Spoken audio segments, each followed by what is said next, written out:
Welcome to Manage to Engage, the podcast from clearandopen.com. Dedicated to the evolution of you, because businesses grow when people do.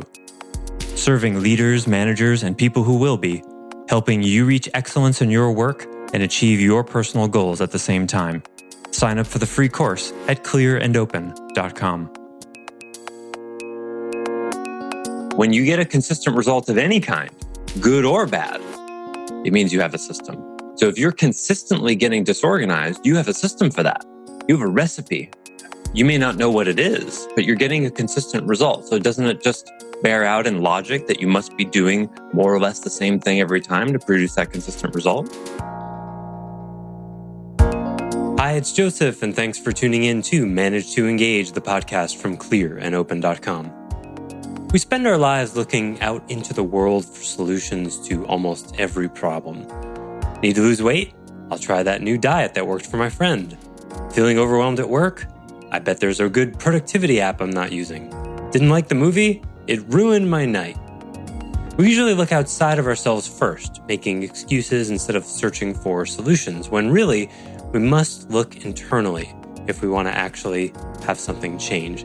So today we're going to explore how our language reflects this tendency and what we can do to start moving towards something more honest and effective. And hey, listen up, we've got a brand new live course starting September 12th, and I think it's a good one, so I don't want you to miss out. It's called The Accountability Path 2.0, How Surrendering to Truth Elicits Radical Responsibility. In the new 8-week course, I'll be teaching you a 5-step path to create a culture of accountability in your organization. This tool is quite simple and straightforward, but knowing how to use it takes a deeper level of understanding and practice. This course will serve you whether you're a manager or an employee, and it will change your whole life if you let it. We'll be delving deep into topics like vulnerability and control, authority projections, and all the invisible problems that get in the way. I'll give you practical skills that anyone can learn, practice, and apply. If you're a leader and you know the difference that individual and collective accountability can make in your organization, or if you're an individual looking to step up and own your power and impact, then this is the course for you. For more information, visit clearandopen.com/accountability-path-2. That's the number 2. Again, clearandopen.com/accountability-path-2. Thanks so much for listening. Let's start the show.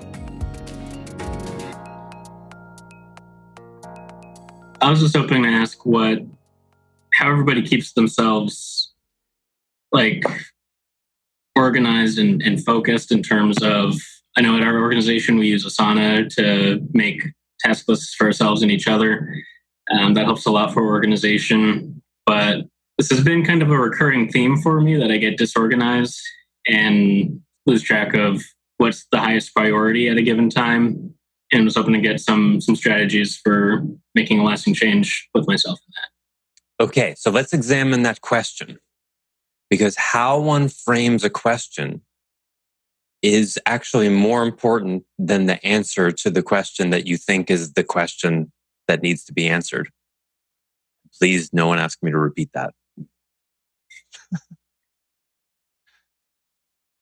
For $1 million, I could probably do it. How you ask the question is more important. No, I can't do it. It's wicked important, as we used to say in Massachusetts. So try to sum up the question again as you said it. As I said it, I have trouble keeping myself organized and keeping my top priorities at the top. And what are some strategies that you guys use to keep yourselves organized? Perfect. Well done. Very concise. You sort of trim the fat off of it, and that reveals something. So let's look at the question now, because this is really interesting.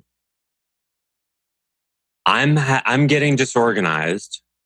That's happening. That's the problem. That's the frustration. What are other people doing about that? Do you see how that's a call for a constructive solution? This is what's happening. What can I do constructive? What can I do about it? What do people do with that? As opposed to what? What's an alternative? How do I fix it, I guess, is one alternative. Same thing. What do I do about it? Yeah. It's the same thing. It's also calling for a constructive solution. I'm not saying a constructive solution isn't the right mode. I'm just pointing out that that's the mode that this is, and it's not the only one. What's an alternative? I'm becoming disorganized, and what are you curious about there? I'm becoming disorganized, and how do I fix it? I'm becoming disorganized, and what do other people do about that? I'm becoming disorganized, and how did I get there? Yes. How are you doing that? Now, before you start answering that, let's just appreciate the difference in the question. You see the difference in the question? This is what's happening looking outside for a constructive additive on top of what do I do about it thing, as opposed to this is what's happening and looking inside to see how am I doing that? What's the pattern that's creating this consistent result, which you would do what with? What would you do with it? Would it be a doing thing? Would you do something with that? Well, it would be a kind of an analyze thing. Yes, but to change it, what would you do? You have a consistent, this is one of my favorite ideas, and that is that anytime you have a consistent result, you have a system. And we tend to think of this in terms of good results, right? We do this much in sales every month. I make a good smoothie every morning. I have a system for it. But when you get a consistent result of any kind, good or bad, it means you have a system. So if you're consistently getting disorganized, you have a system for that. You have a recipe. You may not know what it is, but you're getting a consistent result. So doesn't it just bear out in logic that you must be doing more or less the same thing every time to produce that consistent result? It's not random. You're consistently getting that result, right? You ever get a pair of shoes that keeps coming untied? Just one pair. All of your shoes that the laces don't come untied, but there's one pair of shoes that always comes untied. Mm-hmm. That's not random, right? There's a reason for it. You don't know why at first, and then you figure it out. The laces are too short, or they're that slippery kind of material, or whatever. There's a reason for it, but you don't know it. So you see how automatically the way we look at ourselves and our lives and our frustrations is this is what's going on. And then we look outside. What do I do about it? Out there. There must be some solution out there. And we don't pause and go, how am I doing that? How am I making that happen? Because if you don't do that, then the solution is going to be layered on top. Oh, well, here's this handy app I use to get myself organized every day. Okay, I'll try that. Which might be layered on, for example, that you're, I'm just making something up, that you're spending 2 hours a day on social media. I seriously doubt that's the case for you, but for example, right? So if someone were spending 2 hours a day of social media and it's causing them to get behind and be disorganized, whatever you layer on top of that is not going to help, right? Unless it's an app that blocks social media access, right? Yeah. And that's what people do. They don't look in the mirror. They don't ask themselves, how am I creating this negative result?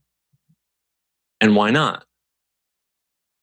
Right? Because that would be uncomfortable. What, you mean I'm doing something to myself that I'm totally unconscious of? Well, that's a little bit embarrassing, isn't it? Yeah, it is. But that's what it's like to be human. We do dumb shit sometimes that self-sabotages, and it's unconscious. And that's what it's like to be human. Right? But instead, as a society, everybody's like, no, I'm completely self-aware. Everything I do is totally intentional, unconscious. I just need some tools and strategies and tips. Rarely do people actually need that. They don't need that. What they need to do is pay attention to how they're hurting themselves and look in the mirror and see that actually the intention, the conscious intention that they're so proud of is actually only running about 30% of their life. And their unconscious is running the rest of it. And that's the first thing to surrender to, that you're not actually running your life in that way. And that's fine. What's the problem? Look around. That's what's happening everywhere. So Now you got two different questions you can ask. Which seems more important to you? Tools, tips, strategies for staying organized? Or a hungry curiosity to discover how it is you're consistently disorganizing yourself? Which question's more interesting to you? Definitely the underlying cause, because like you're saying, piling on top would just be enabling myself to continue losing track as I have been. I love that you brought up that word enabling. Yeah, that's another really great point. Because can you see how the outer question, what are the tips, tools, strategies? You don't have to change anything in you, right? You get to stay the same guy and use a new strategy, use a new tool. You don't have to look at some underlying condition, some way of relating to things, some, habituated pattern of behavior. This question invites the possibility of radical change. It could be there's some way of being that is constantly keeping you disorganized. I had a client once who had a virulently codependent relationship with his wife. It was not a good marriage. And how and why is a long story, but his wife would call him. He counted for a while. I asked him to count it because he was constantly getting distracted by his wife calling. His wife was calling him an average of 11 times a day. Calling, like with the phone, like it rings, not a text, calling. And he felt like he was obligated to answer it every time. Otherwise, she would get upset. And then it would become an even bigger deal, more issue to handle. Imagine getting called by one person 11 times a day and feeling like you have to answer or else they'll get upset. The name of the excuse is walking on eggshells. Thanks for listening to Manage to Engage, the Clear and Open podcast. Join us next week when you'll be a little bit closer to who you're destined to be. Until then, know that Clear and Open is dedicated to the evolution of you, because businesses grow when people do. If you want to help the show grow, I'd appreciate you leaving a rating and review on iTunes. All you have to do is open the Apple Podcasts app, view the full description of the episode, and click the link to leave a rating and review. Or you can go to clearandopen.com/review and it will bring you to the right place. If you're looking for more support on your journey, head over to clearandopen.com for even more tools, articles, and free resources. Thanks so much for listening. Bye for now.